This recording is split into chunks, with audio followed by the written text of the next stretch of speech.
기도합니다. 은혜의 하나님, 우리로 하나님께 소망을 두며 살아갈 수 있도록 인도하여 주시니 감사합니다. 기도하면 기도가 응답된다라고 하는 확신 가운데 살아가게 하시니 감사합니다. 우리는 연약할지라도 능력 주시는 자를 붙들고 의지하며 살아가는 하나님의 자녀 삼아 주시니 감사합니다. 모든 상황, 환경 속에서 여전히 우리를 붙드시고 여전히 우리에게 복 주시며 여전히 우리에게 선한 길을 인도해 주시는 하나님이 계심을 온전히 믿고 살아가게 하옵소서. 매주 수요일 우리 나라와 민족을 위해서 기도하고 있습니다. 주님, 이 나라를 보살피시고 이 나라에 하나님의 정의, 하나님의 공의가 온전히 선포되어지게 하여 주시옵소서. 인간의 탐욕과 거짓들이 여전히 팽배하고 있는 이때에 교회로부터 하나님의 거룩함이 나타나게 하시고 주의 백성들이 그 거룩함과 그리스도 예수로 옷 입어 하나님 세상을 섬겨낼 수 있도록 도와주시옵소서. 한국교회가 깨어 기도하게 하시고 다시 하나님의 뜻을 나타내며 하나님 어두움 중에 있는 영혼들에게 등불처럼 쓰임받으라고 세우신 목적을, 그 본질을 잃지 않도록 도와주시옵소서. 정치, 경제, 사회, 문화, 외교와 국방, 교육, 모든 사회 전반의 모든 일들이 점점 근심과 염려, 또 어두움과 아픔, 상처들을 남기고 있습니다. 주님, 하나님의 위로하심이, 하나님의 인자하심이 우리 가운데 능력이 되게 하여 주시옵소서. 오늘도 새벽을 깨워 주님을 바라봅니다.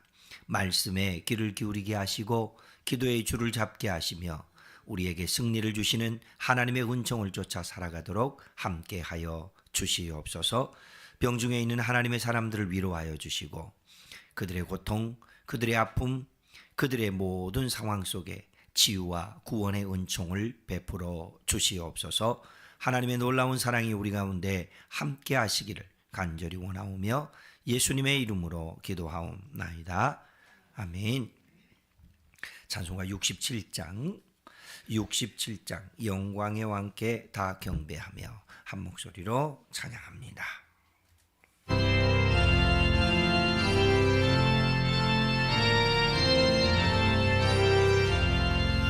영광의 왕께 다 경배하며 그 옷을 사라 늘 찬송하라 예부터 영원히 삼방되시니 그 영광의 주를 다 찬송하라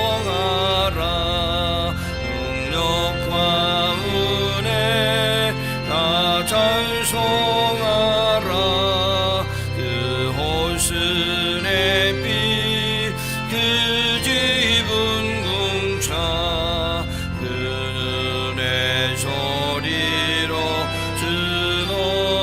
주도하시고 폭풍의 날개로 달려가신다.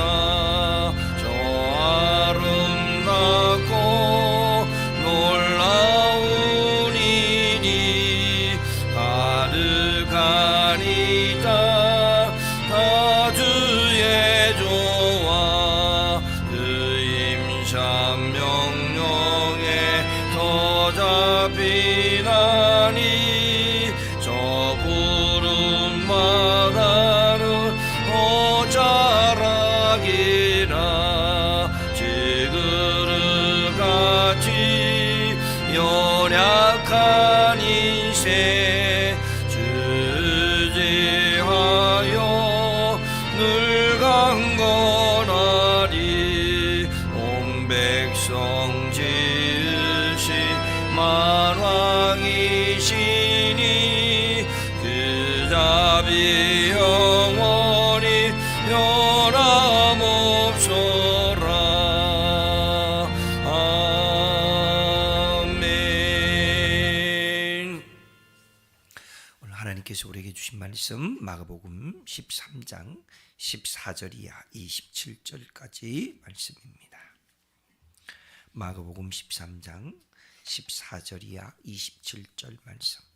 하나님 말씀을 저와 여러분이 교독할 때에 하나님의 음성을 듣는 은혜의 시간 되시기 바랍니다. 멸망에 가증한 것이 서지 못할 곳에 선 것을 보거든 읽는 자는 깨달을진저 그때 유대에 있는 자들은 산으로 도망할지어다. 지붕에 있는 자는 내려가지도 말고 집에 있는 무엇을 가지러 들어가지도 말며 밭에 있는 자는 겉옷을 가지러 뒤로 돌이키지 말지어다. 그날에는 아이벤 자들과 젖먹이는 자들에게 화가 있으리로다. 이 일이 겨울에 일어나지 않도록 기도하라. 이는 그 날이 환난의 날이 되겠습니다. 하나님께서 창조하신 시초부터 지금까지 이런 환난이 없었고 후에도 없으리라. 만일 주께서 그 날들을 감하지 아니하셨더라면 모든 육체가 구원을 얻지 못할 것이거늘 자기가 택하신 자들을 위하여 그 날들을 감하셨느니라. 그때에 어떤 사람이 너희에게 말하되 보라 그리스도가 여기 있다 보라 저기 있다 하여도 믿지 말라. 거짓 그리스도들과 거짓 선지자들이 일어나서 이적과 기사를 행하여 할 수만 있으면 택하신 자들을 미혹하려 하리라. 너희는 삼가 내가 모든 일을 너희에게 미리 말하였노라. 그때에 그 환난 후 해가 어두워지며 달이 빛을 내지 아니하며 별들이 하늘에서 떨어지며 하늘에 있는 권능들이 흔들리리라. 그때 인자가 구름을 타고 큰 권능과 영광으로 오는 것을 사람들이 보리라. 또 그때에 그가 천사들을 보내어 자기가 택하신 자들을 땅끝으로부터 하늘 끝까지 사방에서 모으리라. 아멘. 새벽을 깨우며 다시 하나님께 소망을 두는 여러분 모두에게 우리 주님께서 많이 주시기를 원하는 하나님의 은총이 함께 하시기를 주의 이름으로 축복합니다. 오늘은 마가복음 13장 14절 이하 27절 말씀. 계속해서 예수님께서 예루살렘 성전의 멸망이라고 하는 큰 주제를 가지고 말씀을 하십니다. 또 그 말씀을 듣고 있었던 제자들 입장에서는 성전이 무너진다, 성전이 멸망을 받는다 하는 것은 자신들의 입장에서 엄청난 사건입니다. 눈으로 보는 그 성전의 위엄과 화려함과 영광이 무너지는 것도 문제지만은 그 성전에 하나님의 영광이 임재해야 하는데 그 일이 이제 더 이상 일어나지 않는다라고 하는 생각은 그들의 입장에서는 세상의 종말, 단순히 그 유대라고 하는 또는 이스라엘이라고 하는 나라가 멸망당하는 그 정도가 아니라 세상의 멸망이라고 하는 심판에 대한 부분까지 연결되기 때문에 그들은 유대 사회 사람들은 유대 사람들은 당시에 자신들이 가지고 있었던 모든 세계관이 예수님 말씀에 의해서 완전히 처참하게 파괴되고 짓밟히며 아무런 소망이 없게 되는 그런 상황입니다. 자, 이 상황이 그들에게는 얼마나 큰 고통이고 얼마나 큰 아픔일까 하는 그런 생각을 해봅니다. 예수님은 성전 파괴를 예고하셨을 뿐만 아니라 그들에게 이럴 때는 이렇게 대피해야 된다라고 하는 피할 길까지 제시해 주십니다. 그리고 또한 이후에 인자가 다시 오신다라고 하는 그런 징조에 대한 말씀까지 알려주십니다.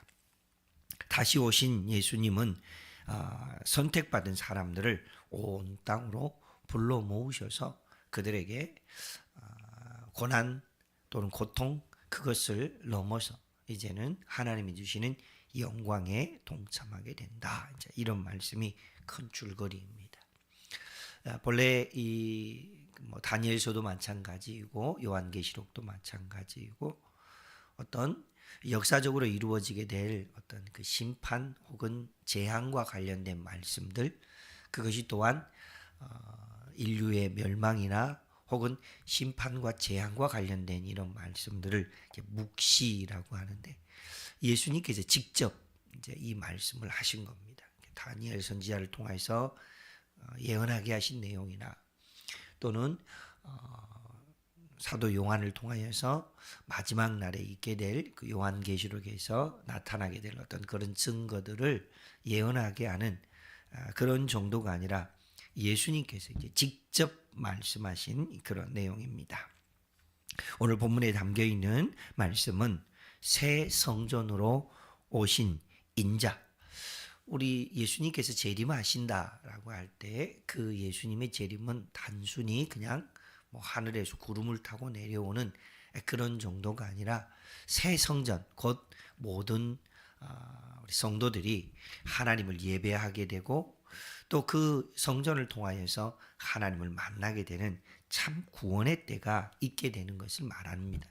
그래서 그 인자로 오신 예수님을 구원의 주로 온전히 믿고 살기를 원하십니다. 시대가 점점 어지러워져 가고 있습니다. 곤탁해져 가고 있습니다. 그렇기 때문에 예수님을 믿는다 하는 것, 예수님을 믿는다 하는 것이 과연 뭘까? 여러 가지 생각을 해봅니다. 그러나 여전히 뭐 우리 한국 사회뿐만 아니라 세계적으로 모든 나라들이 예수님을 믿는다 하는 것을 그 구원의 주님 또는 우리 영혼의 참 구원자 이쪽으로 생각하기보다는 물질적인 풍요에 대한 부분으로 생각하는 경우가 훨씬 더 많습니다. 정확한 기억인지 모르겠습니다만 제가 고등학교 2학년 때쯤 영화가 행복은 성적순이 아니잖아요 라고 하는 영화가 나왔었습니다. 그때 당시에 모든 뭐 이렇게 학생들, 우리 중고등학교 학생들의 모든 것은 성적으로 줄을 세우는 시대 아니었습니까? 1등부터 꼴등까지. 그래서 마치 1등을 하지 못하면 모두 다 패배자고 1등을 하지 못하면 모두 다 가치 없는 인생이 되어버리는 그렇게 만들 때에 행복은 성적순이 아닙니다 라는 것을 이제 알려주는 그런 사회적 이슈를 나타내는 그런 영화였습니다. 근데 어제 저녁 뉴스에 깜짝 놀랄 만한 뉴스가 나왔습니다. 무슨 뉴스가 나왔습니까? 어제 저녁 뉴스에는 뭐 정치인들에 관련된 뉴스 또는 뭐 공천자들이 어떻게 되었다 뭐 이런 뉴스 또는 여당과 야당의 뭐 공천을 받은 지역구 의원들에 대해서 지역 주민들이 어떻게 인식을 하고 있는지에 대한 여론조사의 결과 뭐 대부분이 다 이런 뉴스였습니다. 그런데 그 뉴스 중에서 사회 면에서 이런 뉴스가 있었습니다. 행복은 경제순이잖아요. 이런 뉴스가 나왔습니다. 그래서 월급을 얼마나 받느냐, 연봉이 얼마나 되느냐, 또는 재산이 어느 정도 있느냐에 따라서 사람들의 행복 지수가 결정이 된다. 이런 뉴스였습니다. 이런 뉴스 듣고 있으면 어떤 마음이 듭니까? 이런 뉴스 듣고 있으면 공부할 필요도 없고, 이런 뉴스 듣고 있으면 고생할 이유도 없고, 이런 뉴스 듣고 있으면 나만 애타고 살 이유가 없습니다. 다 로또를 사든지 비트코인을 사든지 주식을 투자하든지 고생 덜하고 어떻게 해서든지 돈만 많이 벌어서 통장 잔고를 늘리고 지평수를 늘리고 없는 부동산을 사고 어떻게 해서든지 덜 수고하고 덜 노력해서 많은 재산을 갖는 것, 그것이 행복이다라고 하는 것을 말해주고 있는 이런 뉴스를 접하는 순간 참 마음이 안타까웠습니다. 목사로서 그런 뉴스를 듣고 난 다음에 이런 생각도 했습니다. 우리 교회 성도들은 그러면 행복할까? 어제 그 행복 지수를 뭐 0부터 10까지의 숫자로 표현을 했었는데 돈이 많은 사람들의 행복 지수, 최고의 행복 지수가 6.8이더군요. 그럼 우리 성도들은 몇 정도가 될까? 돈이 많기 때문에 행복하십니까? 집이 크기 때문에 행복하십니까? 좋은 자동차를 타고 다니니까 행복하십니까? 불투명한 미래에 대한 염려와 걱정거리가 있는데 노후가 완전히 보장되어 있으니까 행복하십니까? 만약에 예수를 믿는 사람들이 이런 것에서만 행복을 찾는다. 그러면 인생이 어떻게 될까요? 그래서 혹자들은 이렇게 말합니다. 이제 물질은 종교가 되고 말았다. 이렇게까지 말합니다. 물질이 종교가 되어 버렸습니다. 이런 시대를 살아가고 있습니다. 그러면 2000년 전 예수님이 오셔서 복음을 전하고 하나님의 뜻을 이루어 드리기 위해서 애를 쓰고 계실 때 그때의 사람들은 뭐가 행복이라고 생각하고 살았을까요? 오늘은 그런 차원에서 이 땅 위에서 어제 말씀처럼 내일 지구의 종말이 온다 할지라도 나는 오늘 한 그루의 사과나무를 심겠다라고 말했던 스피노자, 그리고 그 앞서 100년 전에 마틴 루터, 이런 사람들이 말했던 말들, 그들은 마음 중심 속에 뭐가 있었기 때문에 그런 말들을 할 수 있었을까? 그때에는 돈이나 물질이나 이런 것과 상관없이 그냥 뭔가 그냥 이상적인 것만 바라보면 다 행복한 그런 시대였습니까? 그때에는 먹는 거, 입는 거 걱정 안 해도 되는 그런 시대였고 그냥 죽으면 천국 간다라고 하는 그것만이 그들에게 있어서 가장 큰 행복 조건이었습니까? 아니요. 인류는 지금까지 끊임없이 먹는 것, 재산, 풍요 늘 이것을 추구했습니다. 자, 그렇다면 예수님은 오셔서 재산을 많이 가져라 말씀하지 않으셨습니다. 종교 계획을 이루어냈던 마틴 루터는 풍요를 추구하며 살아라 그렇게 말하지 않았습니다. 근대사의 정신적 세계가 혼탁해질 때에 진짜 멋지게 살아가는 것은 무엇인가 하는 것을 말해주고 있었던 철학자 스피노자는 그렇게 말하지 않았습니다. 그런데 21세기를 살아가고 있는 지금 우리는 무엇을 행복 조건으로 추구하고 살아가고 있는지 다시 한번 우리를 돌아보는 그런 시간입니다. 전쟁과 폭력은 인간이 불러온 재앙입니다.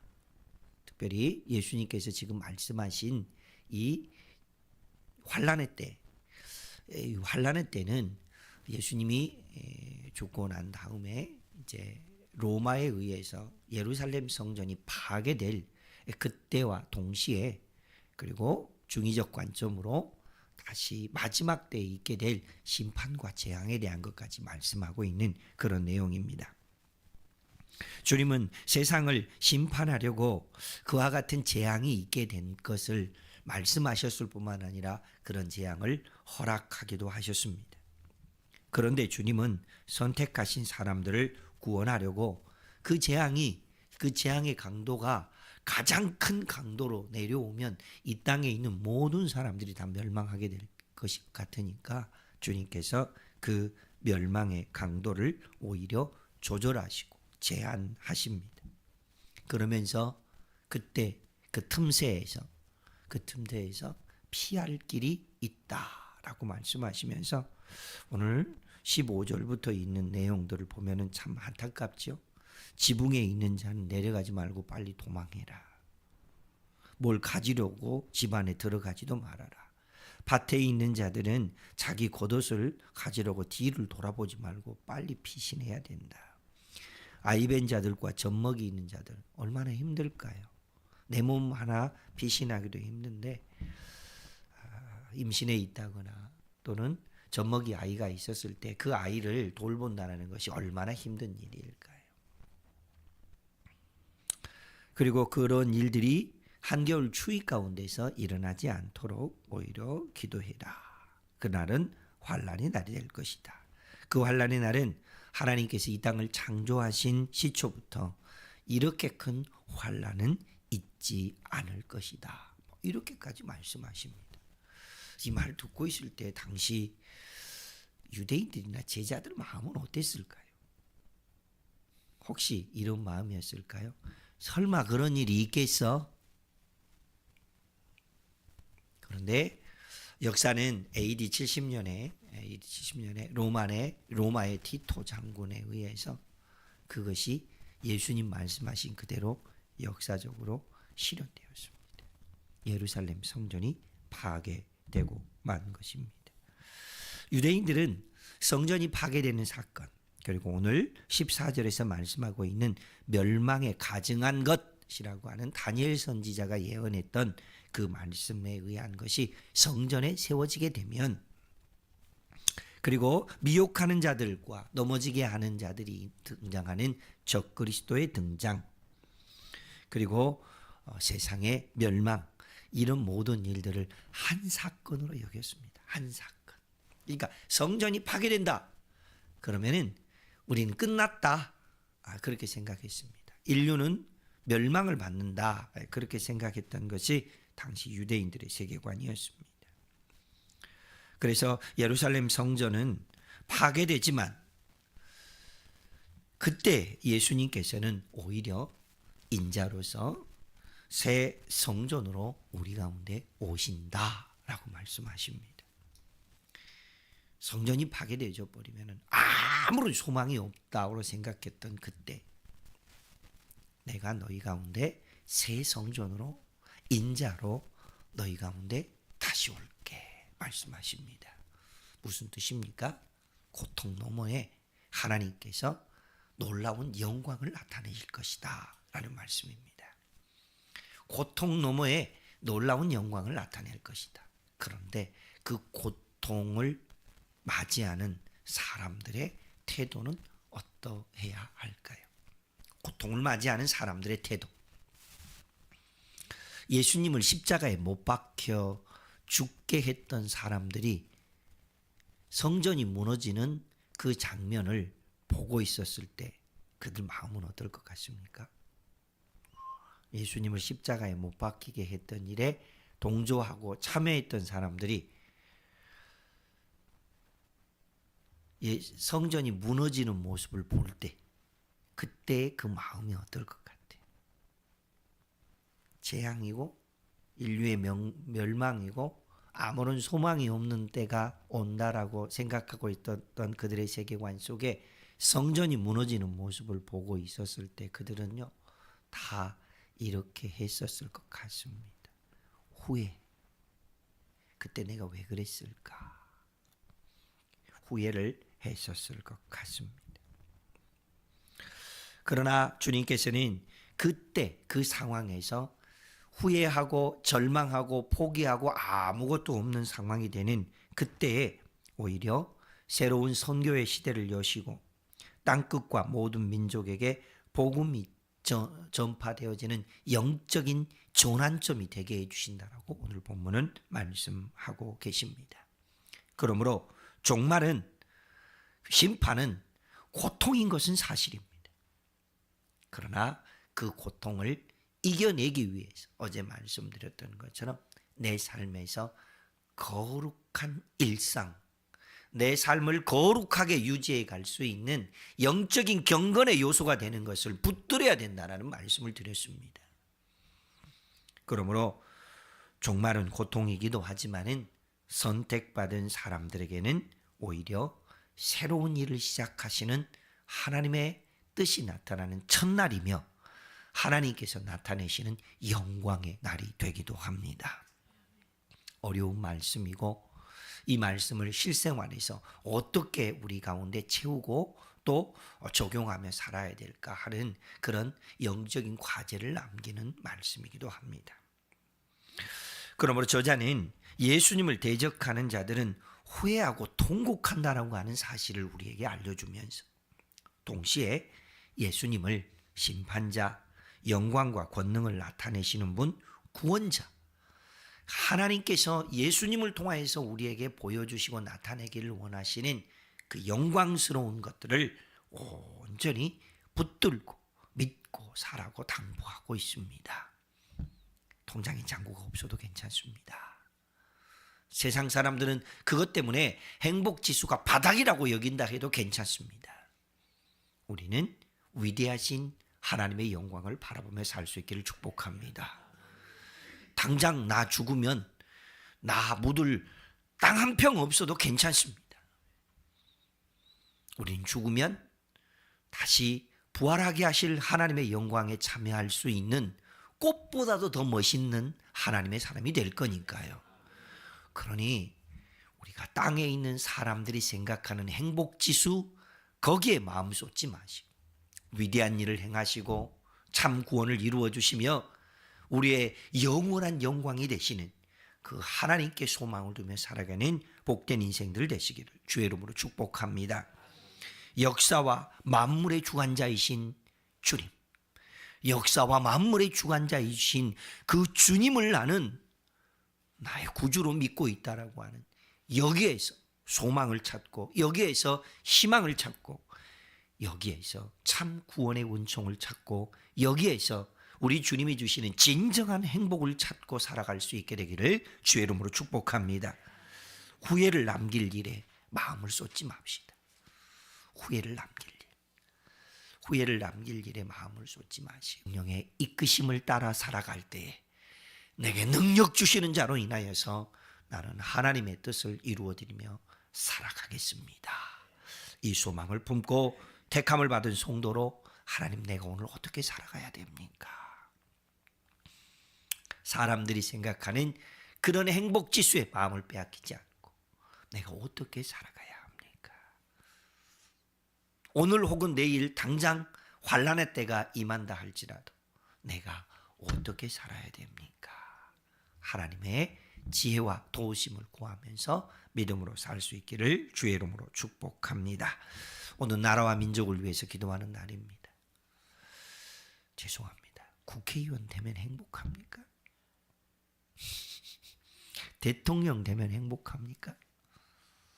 무엇에 진정한 행복이 있는지를 기억하면서 나로부터 온 백성들이 정말로 어디에 진정한 행복이 있는지를 알아갈 수 있기를 위해서 기도해 주시고 나라와 민족을 이끌어가는 지도자들이 정말로 어디에 행복이 있는지를 좀 찾으면서 살아갈 수 있고 백성들이 그런 행복을 바라볼 수 있는 나라를 세워낼 수 있도록 기도해 주시고 또 하나님 나라를 구하는 저와 여러분이 되었으면 좋겠습니다.